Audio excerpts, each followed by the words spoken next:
My brother said he never wanted children. Now I found out he secretly raised a son my parents think is mine. I'm a 33-year-old man, and until a few weeks ago, I thought I understood my family. We're not perfect, far from it, but we've always been close in that performative, suburban way. Group texts, holiday dinners, occasional passive-aggressive comments disguised as jokes. You know the kind. I'm the youngest of two. My brother, Damien, is 5 years older than me. He's always been the golden child. Straight A student, college athlete. Now working in finance in a sleek office, in line with a company car and cufflinks, that probably cost more than my rent. I'm the opposite, freelance graphic designer, no kids, apartment filled with books and art prints and mismatched furniture. We've never been competitive, exactly, but the comparison has always been there. Unspoken. Our parents used to say things like, "You boys are so different," with a smile that always felt like a ranking. One thing that was never questioned, though, was that Damien didn't want kids. He made that very clear early in life,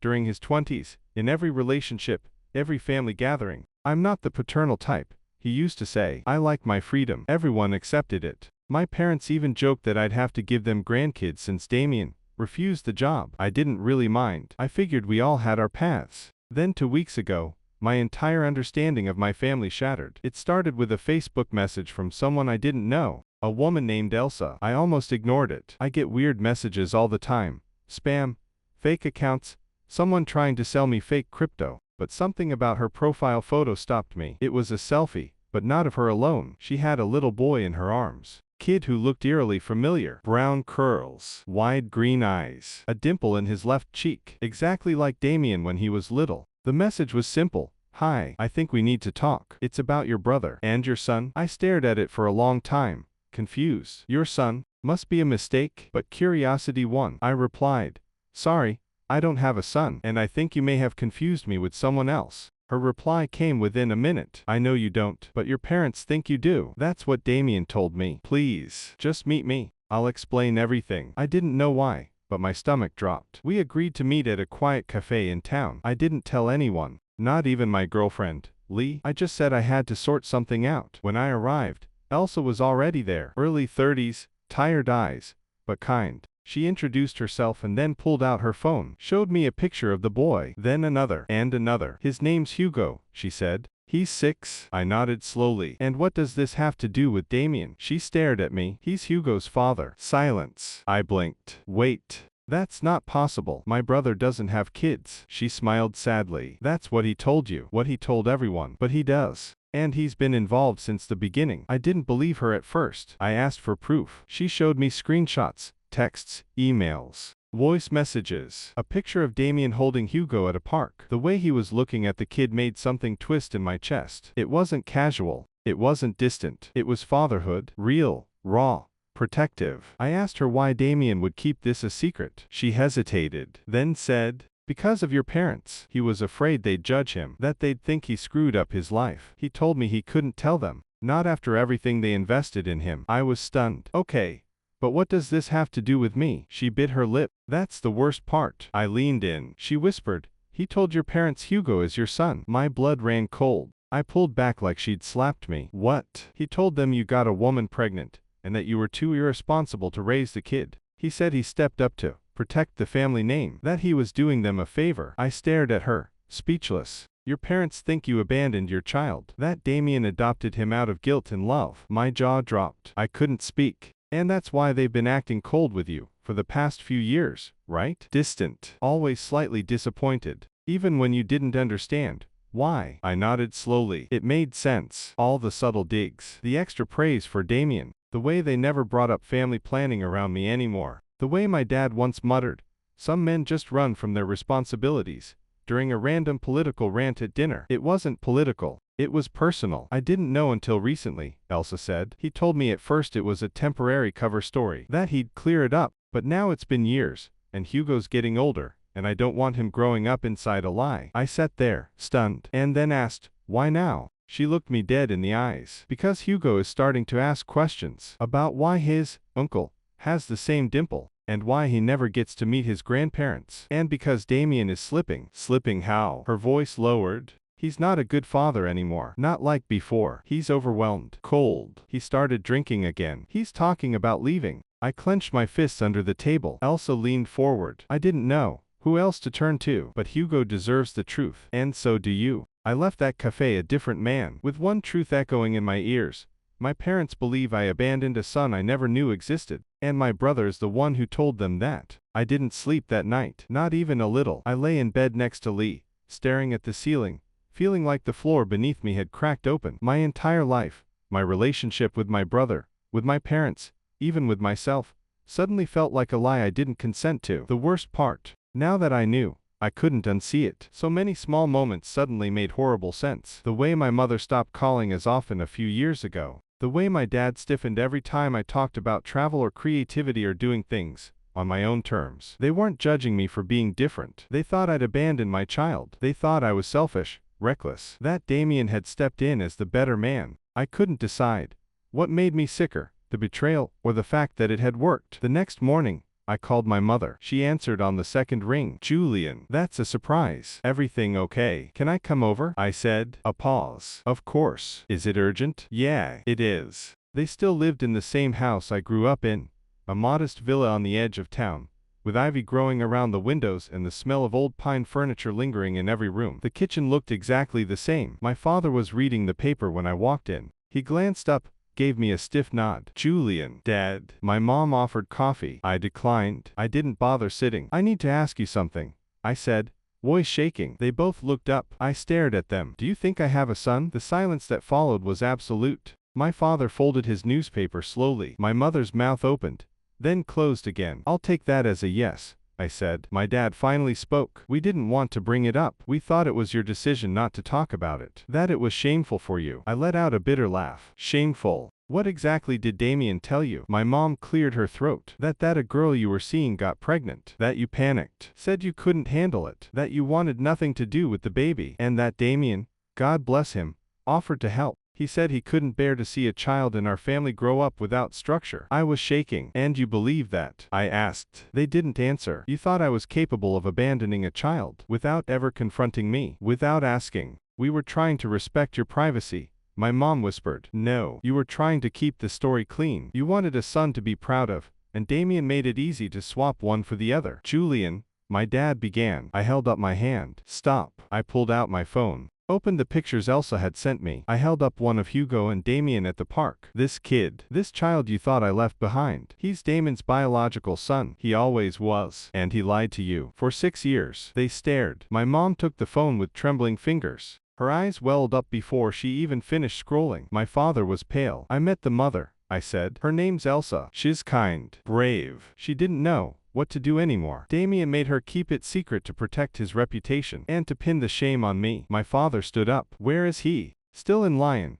as far as I know. But Elsa says he's been drinking again. That he's thinking about leaving. That he's tired of being a father. My mother looked like she might faint. We need to fix this, she whispered. No, I said. You need to fix this. I don't owe anyone anything anymore. I left the house shaking, but something inside me had realigned. For the first time in years, the weight I'd been carrying without knowing it, the quiet disappointment, the cold silences, the hollow compliments, wasn't mine. It was his. Damon's. I wasn't the failure. He was. That night, I met Elsa again. We sat at the same cafe. She looked nervous, but relieved. I told him, she said quietly. I told Damien I met you. That I told you everything. I swallowed. How did he take it? He laughed. Said it was about time. Then he told me to do whatever I want. Said he was tired of the lie. That being the hero was exhausting. I stared at her. Did he ever love Hugo? She looked down. At the start, yes, I think so. But he treated it like a role, something he could step into and step out of. Does Hugo know yet? No. He still thinks Damien is just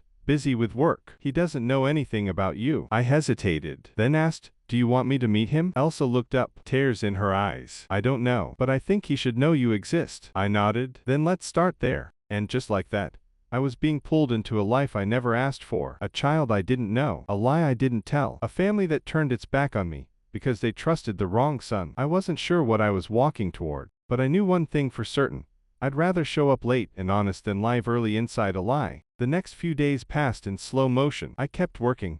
Deadlines didn't care about family implosions, but my mind wasn't in it. Every design I made felt flat, every color wrong. I'd stare at Hugo's photo on my phone in between client calls, wondering what it meant to feel connected to a kid you'd never met, wondering if I had the right to even care. Elsa and I kept texting, short messages at first, logistics, updates, then longer ones. She sent me videos of Hugo playing with Legos, singing off-key to some cartoon theme song, running across the park in a superhero cape. He looked so happy, so full of life. And then I'd remember what she said, that Damien was pulling away, that he wasn't the same, that sometimes Hugo would ask when his daddy was coming home, and she didn't have an answer. I wanted to scream. I wanted to call my brother and ask him how he could lie to everyone like that, how he could build an entire fantasy on my name, then walk away from it like none of it mattered. But I didn't call him, because I wasn't ready to hear whatever version of the truth he'd decided to tell himself. Instead, I did something else. I went to see Hugo. Elsa invited me on a Saturday morning. We'll keep it casual, she said. He thinks you're just a friend of mine. I want to see how he reacts before we go further. I agreed. No pressure, no expectations. Just a man and a kid at a playground.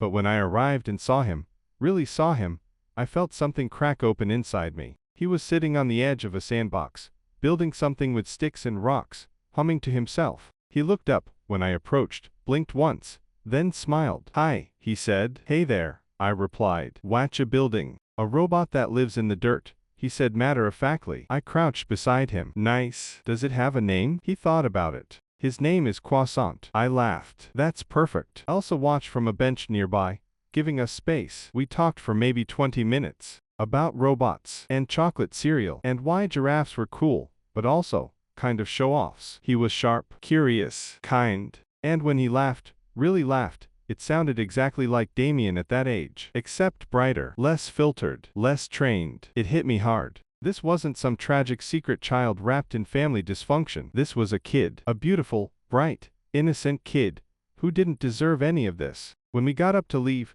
Hugo reached out and grabbed my hand without asking, just naturally. I looked down, surprise. He shrugged. You feel nice? My throat tightened. Thanks, buddy. When we got to Elsa's car, she pulled me aside as Hugo climbed into his booster seat. I haven't seen him click with someone that fast in months, she whispered. Thank you. I nodded, but I couldn't speak. I was too full, too wrecked, too conflicted. That night, I did something I swore I wasn't ready to do. I called Damien. He didn't answer, so I texted him. We need to talk. Now. No more lies. He called me 10 minutes later. His voice was calm. Too calm. Hey, little brother. Don't. He sighed. So, I guess you found out. You let them think I abandoned a child. It was complicated. No, Damien. It was calculated. He didn't respond. I pushed on. You lied to mom and dad. You stole a child's identity and glued it to mine. And then you used that lie to build yourself up as the better son. You used me like a decoy. I did what I had to do, he said coldly. I didn't want to lose everything. I was already on edge. My boss was watching me. I couldn't afford a scandal. A scandal. It's your son, Damien, he snapped then. Don't talk to me about fatherhood. You've never had to carry that weight. The crying, the guilt, the cost. You don't know what it's like to be expected to be someone every damn day. That's because you chose to lie. No one asked you to be a hero. You decided that role worked better with my name on it. Silence. Then he said something that almost made me drop the phone. He wasn't supposed to happen. I begged her to end it. She refused. My jaw clenched. Do you hear yourself? I'm just being honest. No, you're being a coward. He was breathing heavier now. What do you want from me, Julian? You want me to apologize? Give you a trophy? Congratulate you for walking into this 6 years late? I want you to face what you did to me, to Hugo, to Elsa, and then disappear. Because from now on, I'm here, and I won't let you ruin this kid just because you were too afraid to be known. He scoffed. You think you can just show up and take over? I don't want to take over. Then what? I want to clean up what you left behind. I hung up and cried. For Hugo, for Elsa, and, surprisingly, for Damien too. Because under all that arrogance, I saw something else. Fear. Shame. A man drowning in a lie so deep, he couldn't find the surface anymore. But that wasn't my problem. Not anymore. 2 days later, I got a voice message from Elsa. It was Hugo. Hi Julian. Mommy said I can invite you to my school play next week. I'm a cloud. A very important cloud. I hope you can come. I listened to it 3 times. And realized something. This wasn't about Deanna, or blame, or even justice. This was about a child. And he was choosing me. The school play was held in a tiny auditorium with creaky wooden floors, and walls decorated in glitter and construction paper clouds. Parents were packed in shoulder to shoulder, holding up phones, craning their necks, trying to spot their kids in a sea of paper wings and cotton ball beards. I sat alone in the third row. Elsa was on the far side with the other moms. We didn't want to draw attention, not yet. Not until we figured out what this would be. But when Hugo walked out on stage wearing a gray sweatshirt and a wobbly cardboard cutout strapped to his chest with string, I swear I stopped breathing. He wasn't looking at the crowd. He was scanning it. And when his eyes landed on me, he smiled. Wide. Relief. Like I was the person he'd been hoping would come. He waved. I waved back. His role lasted barely 5 minutes. One song, a silly poem, a line about raining on Everyone's parade, which he delivered with an exaggerated pout, and earned a laugh from the room. But for me, it was the longest 5 minutes I'd ever sat through, because I couldn't stop staring at him. Not just because he looked like Damien, but because he looked like hope. When the play ended, the teachers invited parents to meet the kids outside. I slipped out the side entrance and waited near the back gate. Elsa met me with Hugo holding her hand. As soon as he saw me, he let go and ran full speed. You came. I caught him in my arms and spun him once, instinctively. Of course I did. You said you were a very important cloud. I couldn't miss that. He laughed. Did I rain on your head? A little, I said. But it was worth it. Elsa gave me a quiet, grateful smile. And for a moment, everything felt so simple. We went to a small cafe afterward. Hugo got a slice of marble cake and proceeded to tell me every single detail of the play's backstage chaos. Lena lost her cloud string and cried for 10 minutes. And Max stepped on the teacher's foot and said a bad word. And I almost sneezed in the middle of the song, but I held it in with my brain muscles. Elsa and I just sat there listening,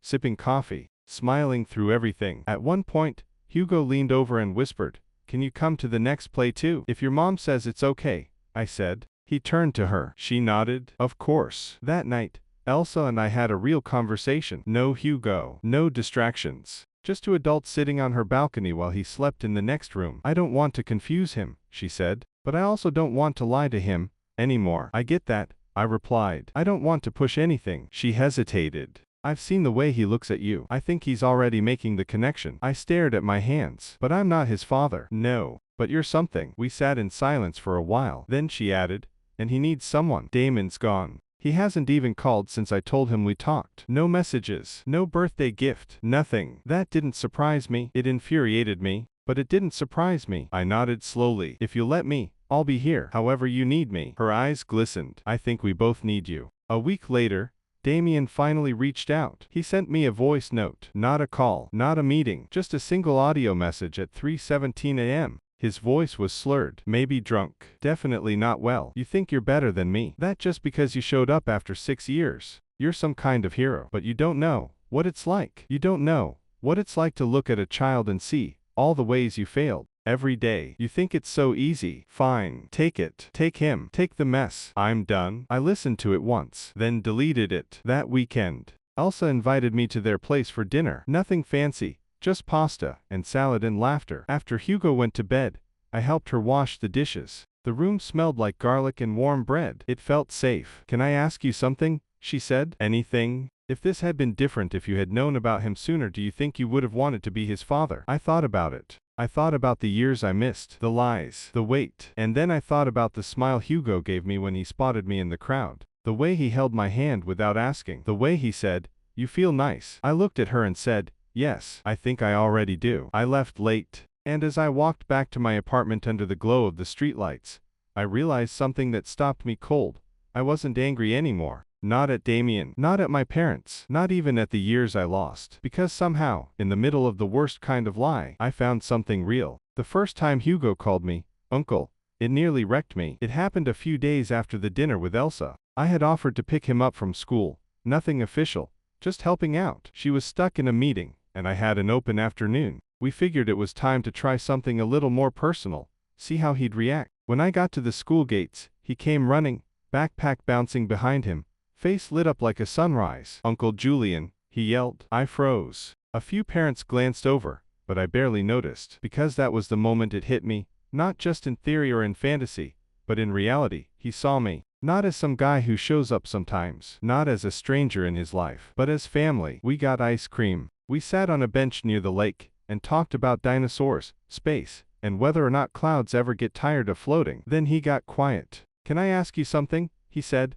licking the edges of his cone. Of course. He glanced up, shy. "Why do you look like me?" I felt a knot tighten in my chest. I looked at him, at the curve of his cheek, the tilt of his eyebrows, the way he squinted just like Damien used to. I didn't lie. I think it's because your dad and I are brothers, so we look a little bit alike. He nodded slowly. Are you going to disappear too? It felt like a punch. I put my hand gently on his shoulder. No, buddy. I'm not going anywhere. He didn't say anything after that, but he leaned into me and didn't let go of my hand until Elsa picked him up. That night, I called my parents again. They had gone quiet since our last talk, probably ashamed, probably unsure how to reach out. But I couldn't let the silence stretch any longer, not while the damage was still bleeding. My mother answered. Her voice cracked when she said my name. Julian, we need to talk, I said. I know, she whispered. I told them everything, the real everything. That Damien had disappeared, that Hugo was hurting, that Elsa had done her best all these years, and didn't deserve to be treated like a dirty secret. I told them I was stepping in,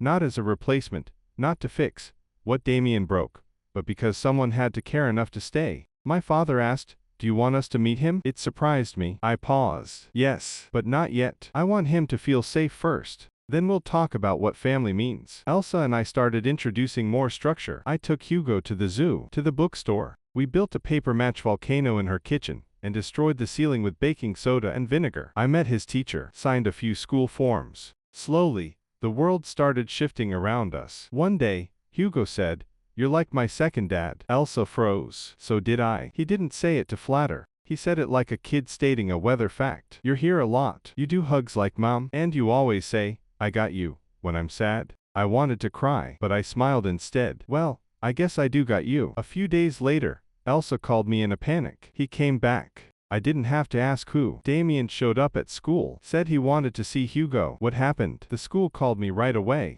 He didn't get near him, but they said he looked bad, like he hadn't slept, like he was strung out. My blood boiled. He doesn't get to come back now. Not like this. Not after everything. I know, she said, but I'm scared. Did you call the police? I filed a report. There's no custody agreement, technically. No paternity on paper. I never listed him on the birth certificate. But he's threatening to fight me. Then I'm going to get a lawyer, I said. We'll fight harder. She went quiet. Julian, you don't have to do that. Yes, I said. I do. That night, I got another message from Damien. One line. You're not his father. Stop acting like you are. I stared at it for a long time, then replied, no, I'm not. But I'm the one who stayed. And you don't get to take that away. He didn't reply. He never has. Elsa and I went to see a family lawyer. We started discussing legal guardianship. Not to take Hugo away from her. Never that. But to protect him. To have a say. To be someone official if Damien ever tried to make good on his threats. The lawyer asked, do you understand what this could mean long term? That if anything happens to Elsa, you'd be responsible for the child. I looked at her. Then I looked at the lawyer. And said, yes. No hesitation. No doubt. Because by then, I already knew. This wasn't about blood. It was about presence. About love. About the quiet, constant choice to show up. We told Hugo, gently, that I'd be around a lot more now. He grinned. Does that mean you can come to my dentist appointments? I laughed. If you really want me to. He nodded. I want everyone to know who you are. Me too, buddy. Me too. The guardianship process moved slowly. Paperwork, meetings, background checks. But emotionally, everything moved fast. Faster than I expected. Faster than I was ready for. Hugo didn't just accept me in his life. He folded me into it. He started calling me Uncle Ju all the time. With total ownership. Like he'd always known me. He drew me into his stories, his fears, his tantrums, his victories. And little by little, I started seeing the things no one warns you about. The way kids crack you open without even trying. The way one bad dream could erase an entire day of progress. The way one hug could undo weeks of doubt. One night, after brushing his teeth and jumping into bed with his Spider-Man pajamas on, he looked at me seriously and asked, do you think clouds have families? I smiled. What do you mean? Like if I was a cloud, and you were a cloud, would you still find me? That question hit me harder than anything his biological father had ever said. I'd find you anywhere, I said. Even if you were a tiny cloud over the ocean, I'd still come. He nodded, then said, even if I wasn't really your kid. I felt the breath catch in my throat. You are my kid, I whispered. And that night, I stayed by his bed until he fell asleep. Camille, my mother, finally asked to meet Elsa. It was awkward at first. Polite smiles. Stiff hugs. But Elsa handled it with grace. She didn't unload years of resentment, though she had every right to. She let my mom speak. Let her apologize. Because that's what my mother did, through tears and trembling hands. "I'm sorry we believed him," she said. "I'm sorry we thought you were capable of walking away from your own child. We see now how wrong we were. We just didn't ask enough questions. And that's on us." Elsa nodded. "It's okay. I didn't ask enough, either." They sat in the garden for an hour, talked about Hugo, about the early days, about how scared she was, about how convincing Damien could be when he wanted to be the hero. When it was over, Camille hugged her again, and this time, it wasn't polite. It was real. "My father's apology took longer." "Of course it did. He's proud, stoic, the kind of man who thinks emotion is a private language no one should hear. But one evening, he asked if I'd come by alone. We sat on the back patio. He handed me a beer. We watched the wind move through the trees for a long time before he spoke. I didn't just believe Damien," he said. "I wanted to believe him." I didn't answer. "I think I always looked for reasons to be disappointed in you. Not because you failed, but because you reminded me of everything I never gave myself permission to be." That hit harder than I expected. "I was wrong," he added, "about a lot of things. And you're the best man I've ever met." I nodded, didn't say anything, but I felt something ease in my chest for the first time in years. The next big decision came from Elsa. She called me after dinner one night. Hugo was asleep. Her voice was quiet, serious. "I want to put your name on his guardianship papers." I blinked. "I thought we already agreed." "Not as an emergency contact," she said. "As legal guardian. Equal, like a co-parent." I sat down, slowly. "You'd really be okay with that?" She paused. "I'm not okay with anything about how this started, but I'm okay with you. And I see how Hugo looks at you. I see how you make him feel safe. How you show up, even when you're tired, even when you're scared." I didn't realize I was crying until I tasted salt on my lips. "Thank you," I whispered. "I won't let him down." Damien never showed up to court, never responded to the petition. The judge signed off quietly, like it wasn't the biggest moment of my life. But it was, because that day, I didn't just become Hugo's legal guardian. I chose him, and the system finally chose me back. We celebrated with ice cream. Hugo picked a ridiculous mix of bubblegum, mango, and pistachio. He called it chaos flavor. I laughed. Elsa laughed. And in the middle of it all, Hugo looked up from his cone and said, "Hey, are we like a team now?" "The best team," I said. He nodded seriously. "Then I'm gonna call us the Lightning Family." I smiled. "That's actually perfect." He held out his hand. I high-fived him. That night, Elsa and I stood in the doorway watching Hugo sleep. She leaned her head on my shoulder. "You okay?" I asked. She nodded. "Tired, but happy." "You?" "Same," she smiled. "You're good at this." "I have no idea what I'm doing." "Neither do I." "That's what makes us great." We stood in silence for a while. Then she whispered, "Do you think he'll be okay? With all the truth he's going to learn?" "I think he already is," I said, "because we didn't run." The next morning, Hugo handed me a drawing. It was stick figures, him, me, and Elsa, all holding hands under a giant lightning bolt. At the top, in messy handwriting, "My real family." And at the bottom, "Uncle Ju equals hero." I had to leave the room to cry, because I didn't feel like a hero, but somehow, to him, I already was. We didn't tell Hugo the full truth all at once. Elsa and I agreed, kids deserve honesty, but not trauma dumped like cold water. So we introduced it in pieces, like puzzle fragments he could turn over in his mind until it made sense. First, we told him that some families are made differently. That sometimes the people who love us most aren't the ones who made us, but the ones who stayed. He nodded like he already knew that. Then we told him that the man who used to visit him, the one he called Dad, was someone who made a lot of mistakes, and that it wasn't Hugo's fault. None of it. And finally, one night, after a long day at the Science Museum, when he was half asleep in the back seat, he whispered, "Was that man your brother?" My hands tightened on the steering wheel. I looked in the mirror. His eyes were open, watching me. I nodded. "Yes, Damien is my brother." He didn't look surprised. He just whispered, "Oh." Then, after a long pause, "But you're still the one who tucks me in." That was all he needed. That was all I needed. Weeks passed, then months. Fall rolled in. Leaves changed. Hugo started second grade. I started planning around school pickup, ballet rehearsals, dentist visits, immunization records. I learned how to pack lunches, how to cut sandwiches diagonally, because triangles taste better, how to tell the difference between a real nightmare and a kid just needing a reason to crawl into my bed. I'd never thought of myself as a father figure, but that's what I was becoming. Not biologically, not legally anymore, just practically and completely. Elsa and I developed our rhythm, too. We didn't live together, but we coexisted like we'd been doing it for years. She trusted me with Hugo in a way that made my chest ache. She let me be there for the bad days, meltdowns, fevers.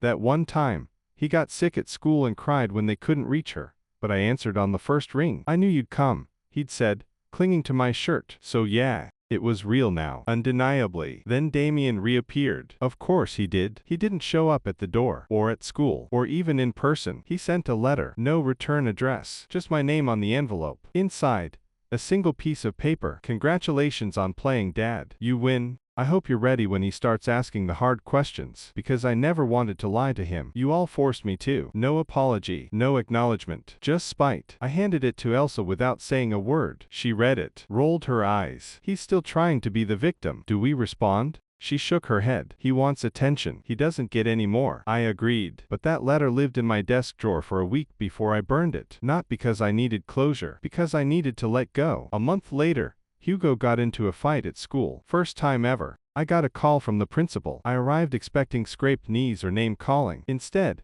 I found Hugo red-eyed, fists clenched, sitting outside the office with a teacher trying to calm him down. He ran to me the second he saw me. They said I didn't have a real dad. I knelt in front of him. They said I was just a charity kid, and you weren't really my anything. I took a deep breath, held his face in my hands. What did you say? I told them they didn't know anything. That real means showing up every day, not just once, and gone forever. I swallowed hard. And what happened after that? He looked down. I punched Max in the arm. I tried not to smile. Okay, well, we'll talk about that later. But first, I'm really proud of you. Even though I punched. Even though you defended the truth. We sat on a bench outside for a long time. Eventually, he leaned against me and whispered, "Are you still gonna stay when I get annoying?" Especially then. That night, Elsa told me she was ready to put me on Hugo's birth certificate. I want it to be official. Fully. I know it's unconventional, but you've earned it in ways no DNA ever could. I didn't say anything. I just nodded, because no words would have covered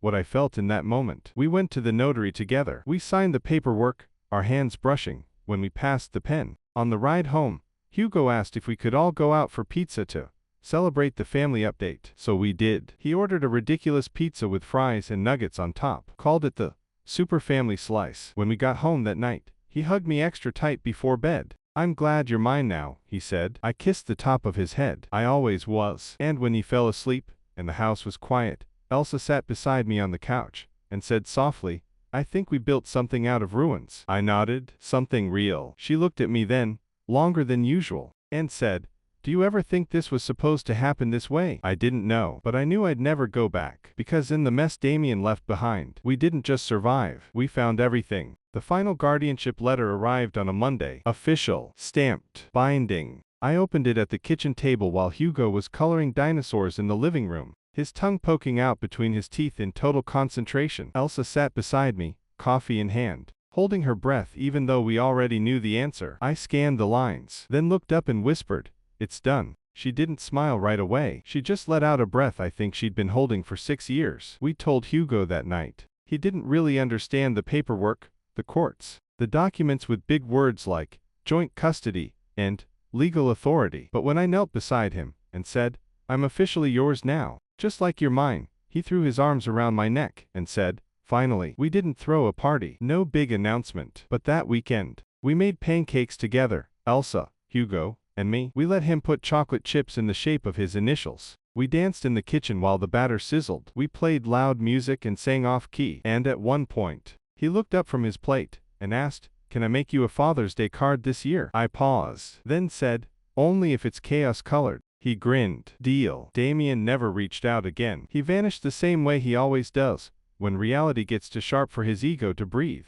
I don't know where he is now. I don't ask. Sometimes I wonder if he regrets it, if he ever thinks about Hugo, if he sees pictures online or hears stories secondhand, if he'll someday come back, trying to reclaim something he never fully accepted. But I've stopped fearing that, because Hugo knows who stayed, who held him when he was sick, who showed up to every school play, every parent-teacher conference, every hard question and quiet bedtime whisper. He knows who chose him. The other night, he and I were brushing our teeth when he suddenly asked, "If I have a kid one day, do I get to teach them how to make chaos pizza?" I laughed. "Absolutely. And will you still be around? You won't be able to get rid of me." He grinned, foam in his mouth, and said, "Good." Then, after a pause, he added, "I'm gonna be a good dad, right?" I knelt down, looked him in the eyes, and said, "You already are." This isn't the story I thought I'd live. It started with betrayal, with a lie so deep I didn't even know I was inside it. But somehow, In the wreckage of someone else's choices,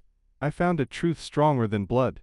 Family is the people who stay, the ones who fight, quietly and constantly, even when it's not theirs to fix, the ones who show up when the others leave. And if you ask Hugo who I am now, he won't say, "Uncle." He'll say, "Mine." He never needed a perfect father, just a present one, and maybe that's all any of us really need. Even now, some nights, I still wonder, if I had known sooner, if I'd asked more questions, would I have saved him from the early confusion? Would he have been better off with more truth and less pain? I don't know. I don't know what to do with those regrets. But I'm here now, and I'm not going anywhere. Even if some days, I still feel like I'm learning how to be chosen. Even if I still wake up afraid I'll lose it all, I'm trying, and that's enough. Follow me for more stories.